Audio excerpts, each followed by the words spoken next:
আসসালামু আলাইকুম। আমি ঈদের আগে একটা ভিডিও পোস্টে বলেছিলাম যে ঈদের সময় যে ট্রাভেল করা হয় ঢাকার বাইরে বা অন্যান্য শহরগুলির মধ্যে।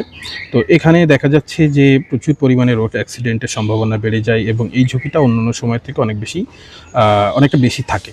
তো আজকে ২৫ তারিখে বাংলাদেশ রোড সেফটি ফাউন্ডেশন একটা প্রতিবেদন প্রকাশ করেছে। কিছু ডেটা তারা শেয়ার করেছে। সেখানে দেখা যাচ্ছে যে অলরেডি গত ১৭ তারিখ থেকে ২৪ তারিখ পর্যন্ত এই অল্প সময়টার মধ্যে যে ট্রাভেল মানুষ করেছে বিভিন্ন জায়গায় ঈদকে কেন্দ্র করে, তাতে ইতিমধ্যে ২৬৪টা রোড অ্যাক্সিডেন্টের ঘটনা ঘটে গিয়েছে এবং সেখানে ২০০+ মানুষের প্রাণহানি অলরেডি ঘটে গিয়েছে এবং প্রায় ৬০০ মানুষ খুবই সিরিয়াসলি ইনজিউর্ড হয়েছে।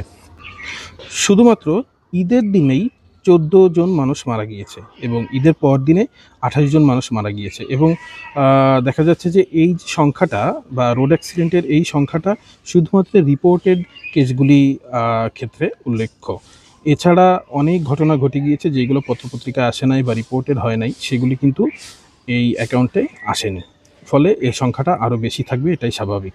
এবং আরও দেখা যাচ্ছে যে আগামী ২৮ তারিখ পর্যন্ত ২৬শে মার্চ, তারপরে শুক্র শনি মিলিয়ে আগামী ২৮ তারিখ পর্যন্ত একটা ছুটি আছে।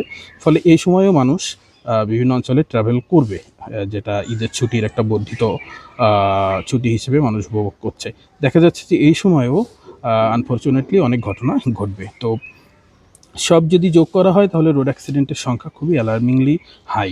এটা খুবই দুঃখজনক আমাদের জন্য। আর যে টোটাল যে রোড অ্যাক্সিডেন্ট, আমি গতকালকে একটা গবেষণা পেপার পড়ছিলাম যেটা একটা ইন্টারন্যাশনাল জার্নালে প্রকাশিত। সেখানে দেখা যাচ্ছে তারা গত ২টা ঈদের ডেটা বিশ্লেষণ করে দেখিয়েছেন যে ঈদের সময় যে জার্নি করা হয় সেখানে যে দুর্ঘটনাগুলি ঘটে তার প্রায় অর্ধেক, অর্থাৎ নিয়ারলি 50%ই মোটরসাইকেল দুর্ঘটনা থাকে।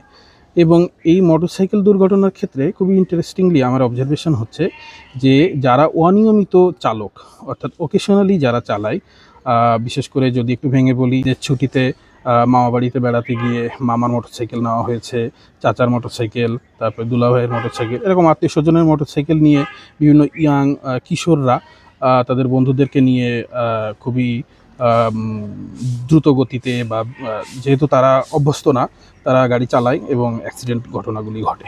তো দেখা যায় যে যদি একটু সচেতন হয়ে, এমনিতেই তো আমাদের সেফটি গিয়ার্সের একটা ব্যাপার আছে, ইনফ্রাস্ট্রাকচারাল অ্যাডভান্সমেন্টের ব্যাপার আছে, যেগুলি দুর্ঘটনা কন্ট্রোল করার ক্ষেত্রে গুরুত্বপূর্ণ।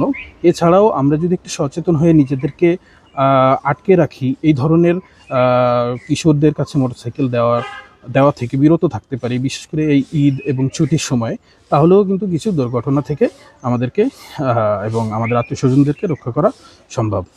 রোড অ্যাক্সিডেন্ট আমাদের জন্য খুবই মারাত্মক একটা রেজাল্ট বয়ে আনছে। আমাদের যেমন লজিস্টিক প্রিপারেশন দরকার আছে, আমাদের অবকাঠামোগত উন্নয়নের দরকার আছে, সেফটি গিয়ার্সের দরকার আছে, পাশাপাশি আমাদের সচেতনতার কোনো বিকল্প নেই। ধন্যবাদ।